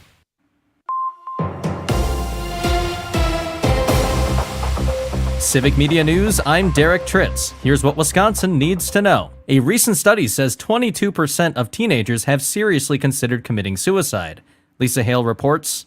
Bellin Health pediatrician Dr. Sherry Hoyman says checking in with your children, talking with them, is the most important thing you can do. Don't let them be in their room all day long and not check in on them, right? Eat dinner together. Talk about the day. If your child needs help, get them some counseling. September is Suicide Prevention Month. I'm Lisa Hale. A small business in Wisconsin is recognized as one of the best in the nation. The U.S. Chamber of Commerce calls Sky High Marketing in Waukesha one of the 100 best and brightest small businesses in America. Among other things, Sky High is recognized for innovative growth, commitment to community, and customer service. And that's what you need to know. I'm Derek Tritz, and this is Civic Media News. For WGBW News, I'm Lisa Hale. West Bend police are investigating an officer-involved shooting in Sheboygan Sunday. 23-year-old Tommy Dixon was critically injured after being shot by police. The Sheboygan Police Department says Dixon was shot after assaulting an officer and trying to grab his gun. Dixon was flown to a Green Bay hospital where he underwent surgery yesterday. A new driver's education grant program is launching in Wisconsin. Governor Tony Evers and the Wisconsin Department of Transportation said the program aims to reduce barriers for low-income students to take driver's education courses and become licensed drivers. The program covers a driving school's fees for 30 hours of classroom time, 6 hours of observation, and 6 hours behind-the-wheel driver training. The program is being funded by $6 million set aside in the governor's 2023-25 biennial budget. Funds will be made available to eligible applicants on a first-come, first-served basis. And that's what you need to know. I'm Lisa Hale, WGBW News. Your news, conversations, and a whole lot of fun. It's all on your local Civic Media radio station or the Civic Media app. I'm meteorologist Mace Michaels. Evening clouds with maybe a sprinkle or brief shower, partly cloudy tonight. Low upper 50s. Mostly sunny and warmer for Wednesday and Thursday, highs into the mid-80s. Partly cloudy and low 80s Friday. Maybe an isolated shower or storm Saturday. It's 71 right now.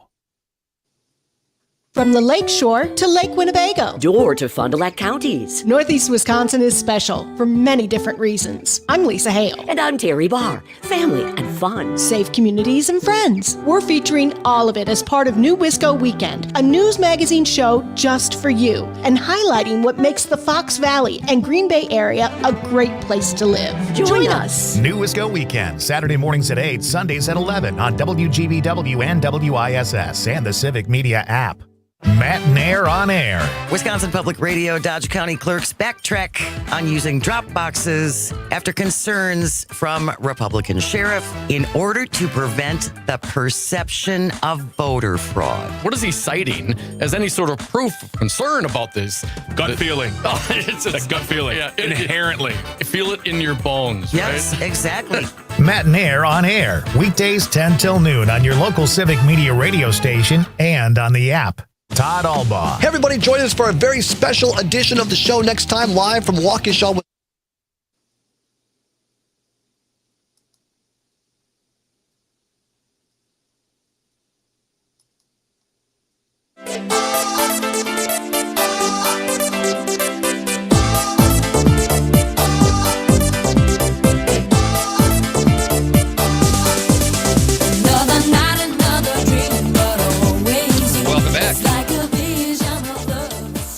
Starting our fourth quarter here at Nightlight Tonight on this Tuesday night edition. Tomorrow, Cat and the Hurricane will be here. That'll be a fun show. They're a great band, and they're touring Wisconsin right now. So we'll talk to Cat and the Hurricane. Right now, Tim Sowers is with us. He is from the Overture Center in Madison. He is the Chief Artistic Experiences Officer. How'd I do, Tim? Perfect. Perfect. So, all right. So we're talking about some of the shows coming up. I've never seen Wicked. I love Oh the my music gosh, from you Wicked. need to go I know. come see Wicked. I know. I'll buy you I a have, ticket. Wow. Well, that's. I will. I'll buy you a pair of tickets. So let me know if you want to come down and see Wicked. Wow, that's very nice of you. I'll do Conrad, that for you. what are we doing? You want to go see Wicked with me? Yeah, we're going to see Wicked. If my wife can't go, you're in. So, Tim, honestly, like, where do you rank that? And that's a very nice offer. Thank you. I'm going to take you up on that. But where do you rank that? That's like one of the top 10, maybe all time? Of all time. If not in the top, maybe the top 3 of all time, top 5. No kidding. Wow. Sits up there with like Hamilton, The Lion King. Love The Lion King. Les Mis. Love Les Mis. Phantom of the Opera. Like, they're the shows that keep right. Have people coming back. And, you know, they've been around for a long time now. And so there's new generations of fans, and we'll see what happens. You know, the movie's coming out during the holidays, I think this year, the first one. They're going to make a movie, but they're going to do 2 parts to it. Right. I don't know how I feel about that, but you know, it's a show people love. It was the show that closed us down during COVID. We were to have it for 3 weeks, and we had 3 performances and then had to shut it down. And then the set sat there for 6 months on our stage, sad. Which was kind of cool. Like, it was kind of eerie and cool to have that sitting there. It was sad. You know, but, you know, so we're happy to have it back, and people just love it. Just love it. Ariana Grande will be in the movie. Ariana Grande. Yeah. Mm-hmm. That's interesting. Yeah. All right. So I'll put that on my list. That's July 2025. We've got some time on that one. Yeah, you but got coming a long up, time for that. Mm-hmm. Yeah, coming up sooner, you have Funny Girl, classic. Tickets go on sale. I didn't know this, Tim. I looked at the ticket prices. I'm really impressed. You guys have your tickets are as low as like $31. We like to do a range. We like to make sure there's accessibility, that people can afford to come to a show, because I just you love know that. Broadway shows are expensive to bring in. Yeah. And, you know, there are high price tickets, of course, but we do that with all of our shows. We want to make sure that there's accessibility for people to come to Overture. I did not but that is crazy affordable. I mean, even for people without a lot of money, you can get $31 together. And I don't want to speak for people, but that's a really cool offer, I think. And it's just fun to be there. Yeah. What are your personal favorites coming up? You got Michael Jackson, Neil Diamond, Clue. I know. Yeah, the whole Broadway. Shucked is the show I'm really looking forward to. I was going to ask you about that. Did we talk about that? No, I don't think so. No. So anyhow, remember Hee Haw? Oh, sure. Sure. So originally this was gonna started out as the Hee Haw musical, and I was like, okay, right. And then it turned into Shucked. It's Brandy Carlisle, and I can't remember the other guy who wrote the music to it, and it's full of these old jokes that are so funny. So the story is about this town who raises corn for alcohol, and that's their income, and the corn crop is starting to dry up, and so the ingenue decides she's going to leave the town and go seek help, and no one had ever left the town before. So there's like a romance in it, but it's all full of these like one-liner jokes. And there are these 2 narrators telling the story, and it's a hard one to kind of explain. Yeah. But that it has that old feel of like a Hee Haw. Or laughing almost, maybe. Yeah, Hee Haw. You know, with those kind of jokes. I don't know. It's so funny. And they know the jokes that are going to go over the audience's heads. And so they all stop the entire action until the audience gets it. And their timing is flawless. They know exactly how long it takes. And then they wink to you in the audience. And when the music is beautiful, it has the country feel to it, the music. I've seen it several times now, and I can't wait to see it again.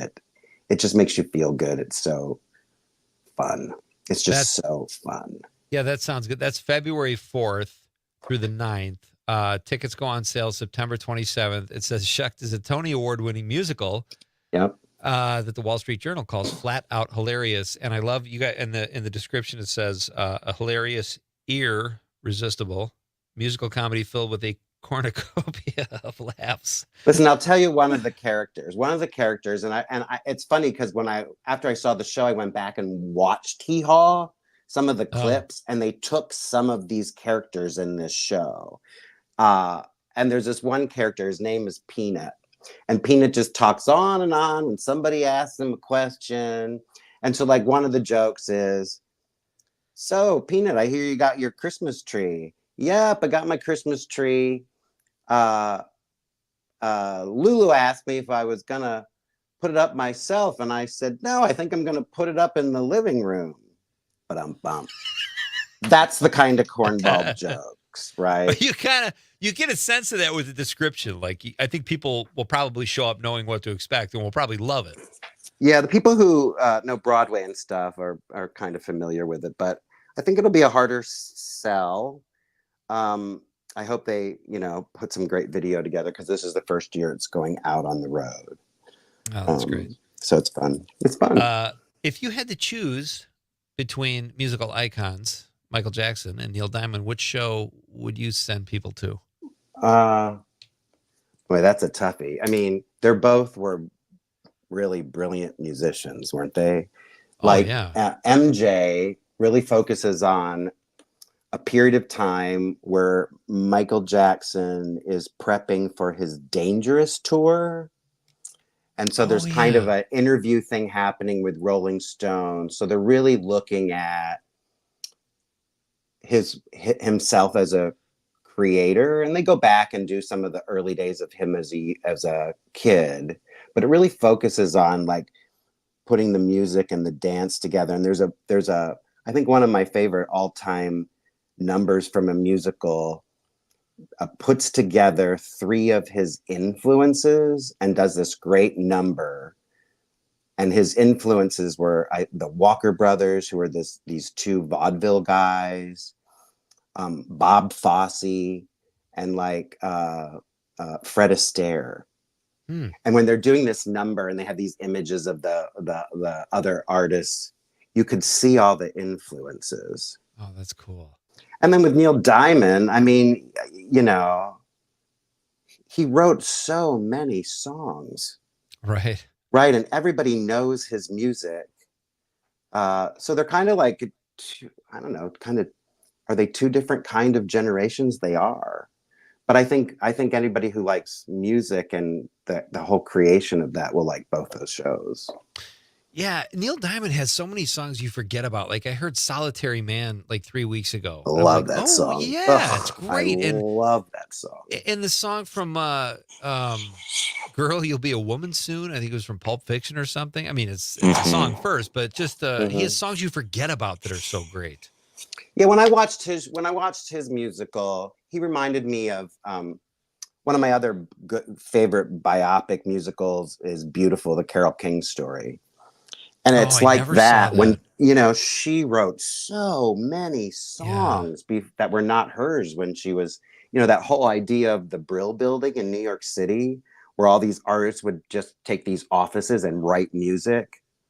That is so amazing. Neil Diamond was in that building too at that time when he was writing music before he was kind of discovered to become a performer. I just love that. That almost sounds like something out of a movie, and it existed. Yeah. And I think that is so amazing. And there's a little place like that here in Door County. Pat McDonald does that, the Music Hotel. And he rents these rooms out, and these songwriters come in, and that's all they do. It's so old school and so.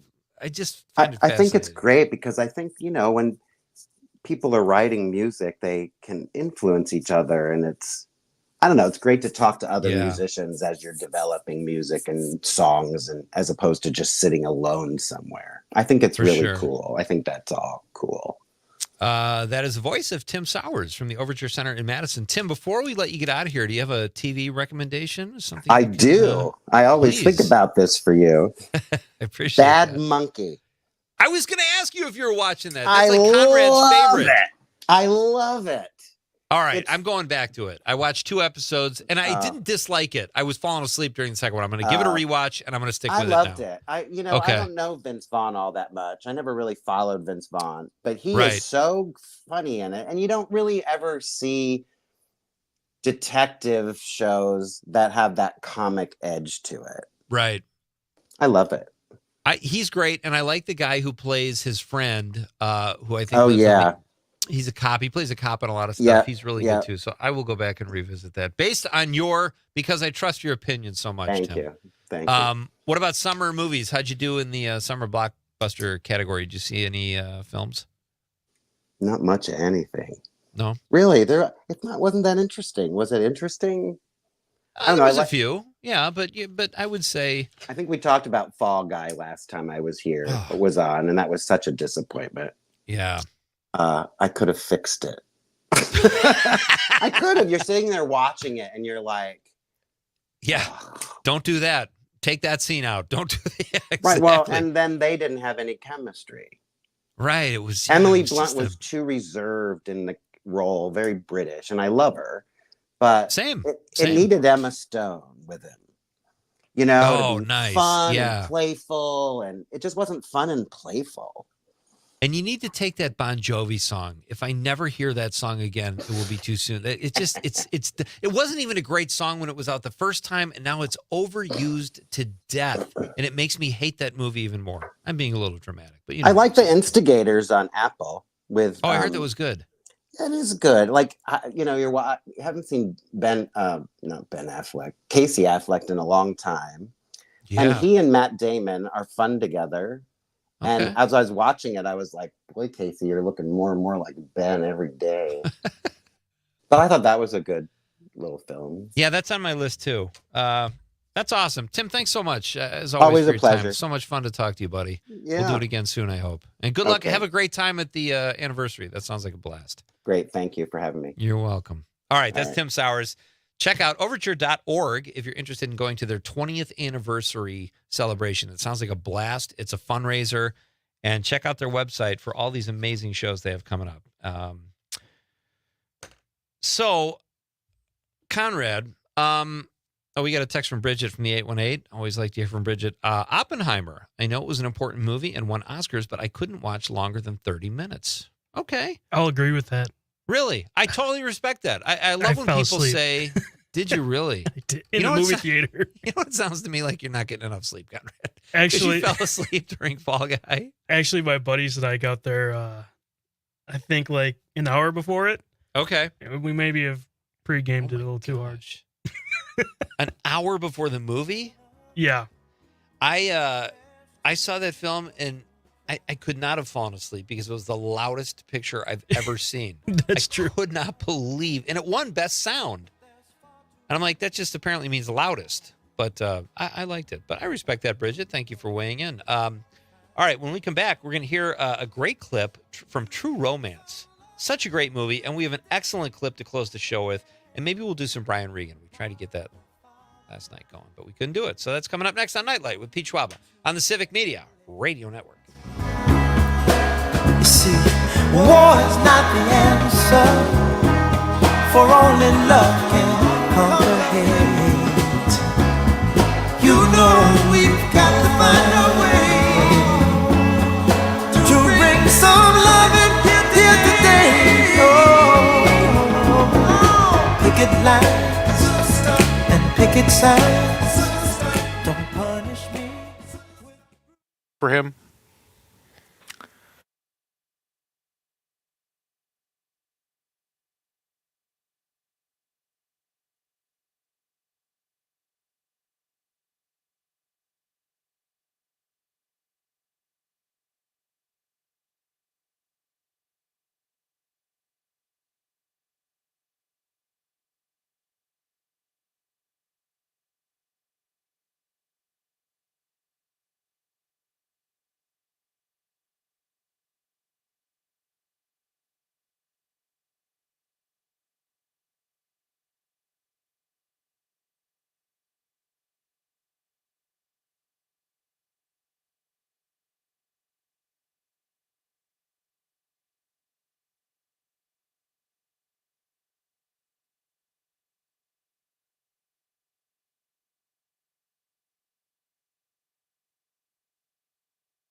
you seen her dressed in blue? See the sky in front of you. And her face is like a sail, spinning white, so fair and pale. Have you seen a lady fair? All right, I'm gonna pivot and say it was Adam Sandler's birthday yesterday, right? That is correct. All right, let's do Adam Sandler then. Let's celebrate the man, the comedic icon that is Adam Sandler. He's had an incredible box office run. Yeah. There's something I want to recommend actually, that's his new stand-up special. Oh yeah. It's called I Love You, and it's hilarious. I'm not usually like his stand-up wasn't that great in the past. Like, it's more of music and everything. But this one's a mix of everything. It's so funny. Okay, cool. And it's on Netflix. Did you weigh in on the movies that you Yeah, it was Fantastic Beasts. Wait, what? Fantastic Beasts? Oh, yeah. The Harry Okay, Potter that's right. spinoff, yeah. This is embarrassing, but I hear Harry Potter and I just kind of gloss over because I haven't seen him. And you gotta watch. I know I have to. You have to. I gotta sit down and force myself to watch them, and I'll probably like them, but I don't know what the deal is. It's on every single Christmas, and you can get you don't have to stream it. You can just watch it on regular TV if you want. Who's got regular TV anymore?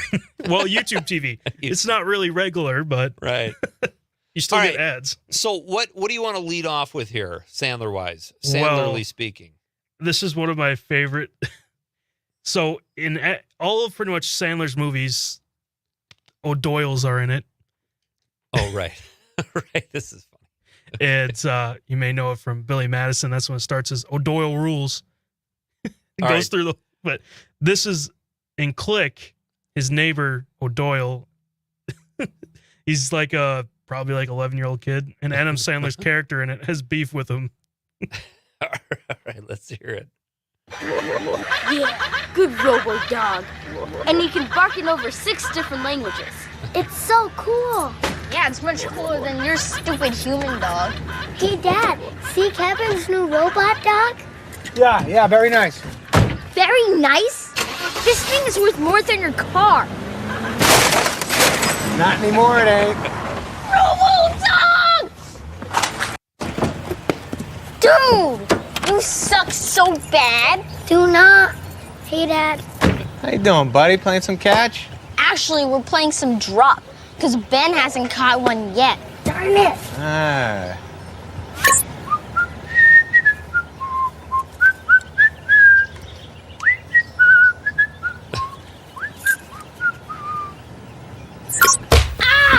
Pretty sweet, eh? 2 queen beds, full kitchen, steam shower, and satellite TV with surround sound. Why are you always trying to hurt me? One day I'm gonna hurt you back. Michael Newman, I didn't know you smoked cigars. And now's the time. No, Kathy, this isn't mine. I took it out of Kevin's hands. Yeah, he was smoking like a chimney. No, I wasn't! I think I smell marijuana in it. Kevin O'Doyle, you get your ass in this house right now! I hate you. Are you deaf? Move it! I don't want to hear that you again! Dope is for dopes, buddy! Get your ass in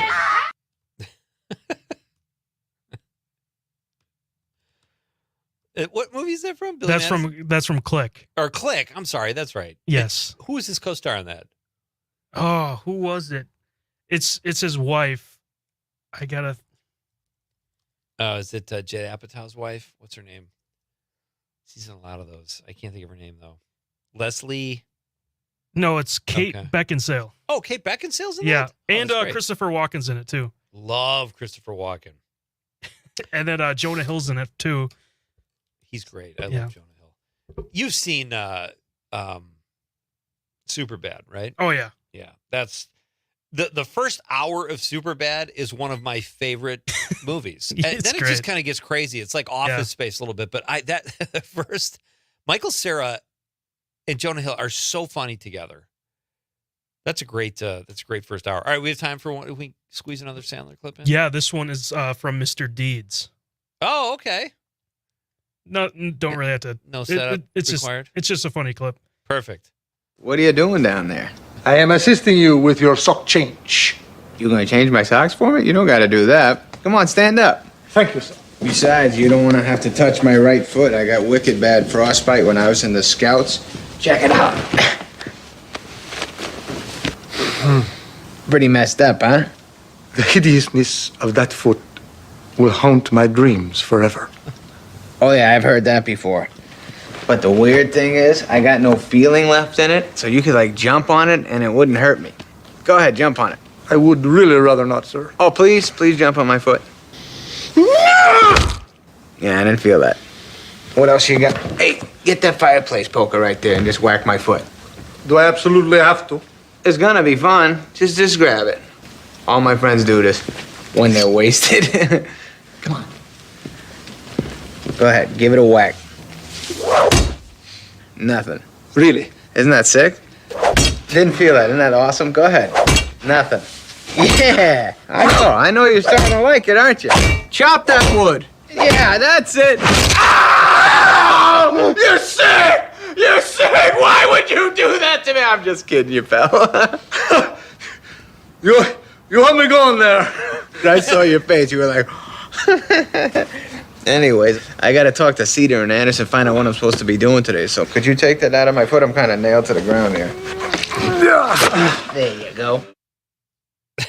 Where do you rank that on your Adam Sandler list? Mr. Deeds? Yeah. Oh, it would have to be, I think it would be 3. Who was the guy in the scene with him? 50 First Dates is probably my favorite. Okay. Oh, I saw that one. Who was the guy? Do you know in the scene? The actor? Oh, yes. I'm trying to look him up right now.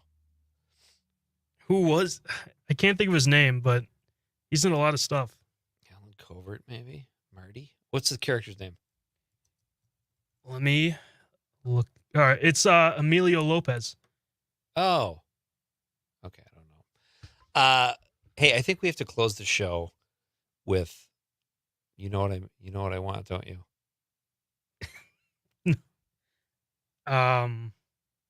He's a skater.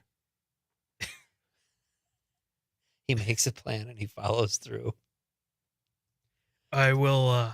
Do you have it handy? I do. All right. Tomorrow night we have Cat in the Hurricane on the show. Conrad, I just sent you a fun message. We'll have a contest tomorrow. So read the message. If you have any questions, give me. Okay. Give me a question. All right. So thank you for joining us at Night Light tonight. Tim Sowers, I'd like to thank Tim. Roger Rittenhouse, check out his book, Big Text. Big Text. I keep wanting to say text. And we will be back again tomorrow night with more Night Light on behalf of Conrad. Good night, Wisconsin.